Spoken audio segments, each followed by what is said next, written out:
सब तो पहला असी गरम गरम चाय पीआंगे जनाब।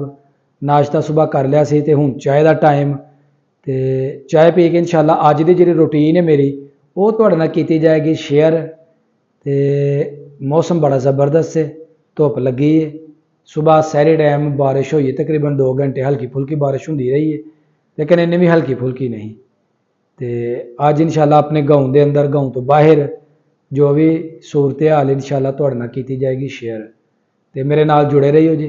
चाय पीने ते चलने बाहर की तरफ। माशाअल्लाह ज़बरदस्त चाय, मज़ेदार जनाब, कड़क चाय।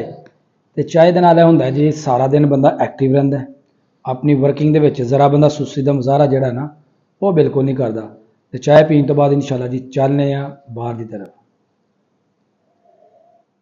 लो जी चाय पी लईए तो निकलने हुण बाहर की तैयारी करने। तो बाहर अपने पिंड ते पिंड तो बाहर जिहड़ी भी सूरत हाल इंशाअल्लाह अज की वीडियो दे विच जी तुहाडे नाल करांगे असीं शेयर। तो मेरे नाल रहियो जी। तो जिहड़े दोस्त नवे ने वो जल्दी जल्दी चैनल को सबसक्राइब करके सरप्राइज़ दा वो कमेंट दे विच नाम अपना लिख के दसो जरूर। लो जी बाहर जाने की तैयारी असां कर लईए। अपनी कैप वो जनाब असां लईए पा ते यह जनाब मेरा घोड़ा। ते असी जनाब हुण इनू करांगे स्टार्ट ते चलने इधर नू। ओके हो गया जी।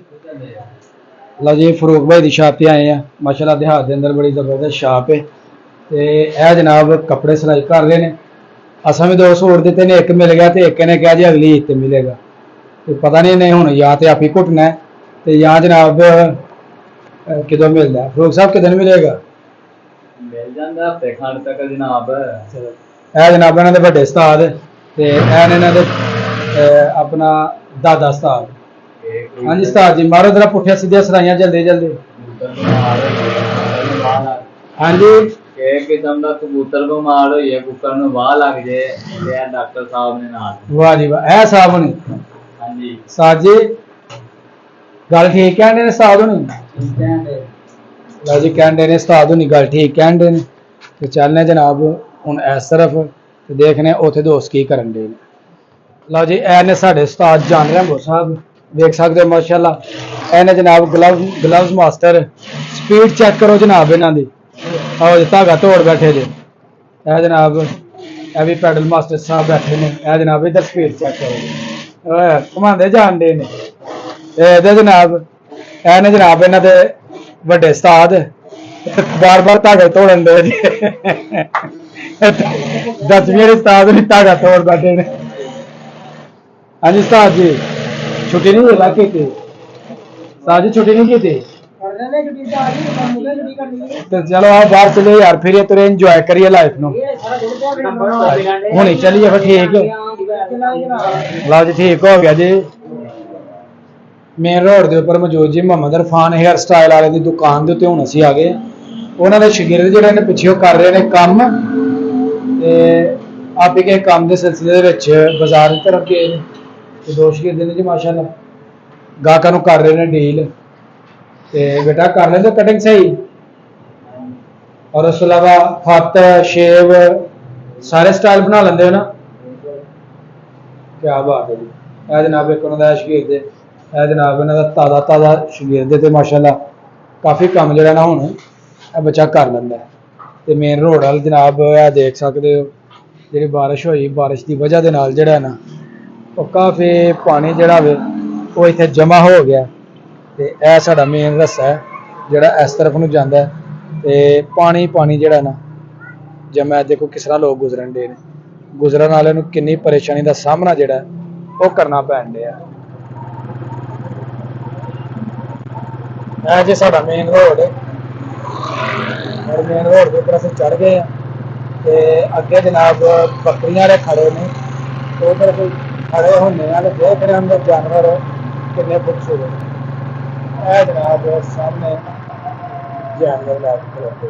वाह जी वाह जी। अस्सलाम वालेकुम उस्ताद जी। की हाल है सर? ठीक हो? की कर रहे हो? क्या बात है जी। यह जनाब सामने उन्होंने माल जबरदस्त जानवर ने, उन्होंने जनाब रझान दे ने।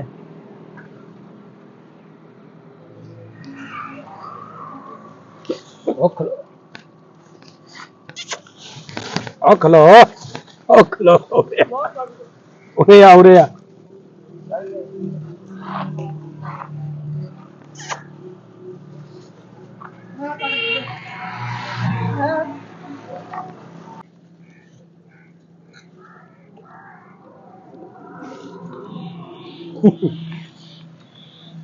ਖਲਾ ਘੁੱਟ ਪੀ ਲੈਂਦੇ ਦੁੱਧ ਪੀਤਾ ਬੜਾ ਮਜ਼ਾ ਆਇਆ ਜਨਾਬ ਮਿੱਠਾ ਮਿੱਠਾ ਤੇ ਗਰਮ ਗਰਮ ਜਿਹੜਾ ਸੀ ਨਾ ਦੁੱਧ ਸੀ ਲੇਕਿਨ ਉਹ ਲਾਗੇ ਨਹੀਂ ਲੱਗਣ ਦੇ ਅੰਡੇ ਮੇਰੇ ਮੂੰਹ ਦੇ ਉੱਤੇ ਕਾਫੀ ਛਿੱਟੇ ਜਿਹੜੇ ਨੇ ਪੈ ਗਏ ਨੇ ਕਿਆ ਬਾਤ ਹੈ ਚੰਗਾ ਤਗੜਾ ਮਾਲ ਜਿਹੜਾ ਇਹਨਾਂ ਰੱਖਿਆ ਵੇ ਤੇ ਬੱਕਰੀ ਦੇ ਦੁੱਧ ਦਾ ਬੜਾ ਸਵਾਦ ਹੈ ਤੇ ਤੁਹਾਨੂੰ ਵਹਾਨੇ ਇੱਕ ਬੜਾ ਜ਼ਬਰਦਸਤ ਬੜਾ ਤਗੜਾ ਜਨਾਬ ਆਪਣਾ ਇਹਨਾਂ ਦਾ ਬੱਕਰਾ ਇੱਧਰ ਆਓ ਜੀ ਇਸ ਸਾਈਡ ਤੇ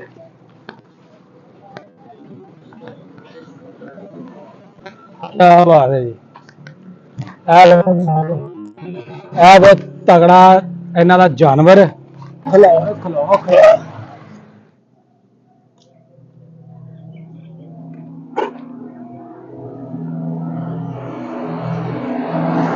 ਇਹਦਾ ਪੱਕਾ ਜਿਹੜਾ ਵਜ਼ਨ ਹੈ ਨਾ ਉਹ ਜਾਣਨੇ ਜਨਾਬ ਇਸ ਲੇਲੇ ਦੇ ਮਾਲਕ ਕੋਲੋਂ ਤੇ ਪੁੱਛਨੇ ਆ ਇਹਦਾ ਵਜ਼ਨ ਕਿੰਨਾ ਤੇ ਕਿੰਨੀ ਇਹਦੀ ਕੀਮਤ ਕਿਹੜੀ ਨਸਲ ਦਾ ਜੇ ਜਨਾਬ ਇਹਦਾ ਕਿੰਨਾ ਵਜ਼ਨ ਜੇ ਇਹਦਾ ਮਾਸ਼ਾਅੱਲਾ 2 ਮਣ ਵਜ਼ਨ ਹੈ ਸਾਲਮ ਗੋਸ਼ਤ ਦਾ ਕਿ ਜਾਂ ਸਿਰਫ ਲੇਲੇ ਦਾ ਹੀ ਗੋਸ਼ਤ ਦਾ ਤੇ ਕੀ ਇਹਦੀ ਕੀਮਤ ਜੇ ਇਹਦੀ ਕੀਮਤ 2.5 ਲੱਖ ਰੁਪਏ ਹੈ 2.5 ਲੱਖ ਰੁਪਇਆ ਬਿਲਕੁਲ ਕੀ ਬਾਤ ਹੈ ਜੀ ਤੇ ਕਿਹੜੀ ਨਸਲ ਦਾ ਜੀ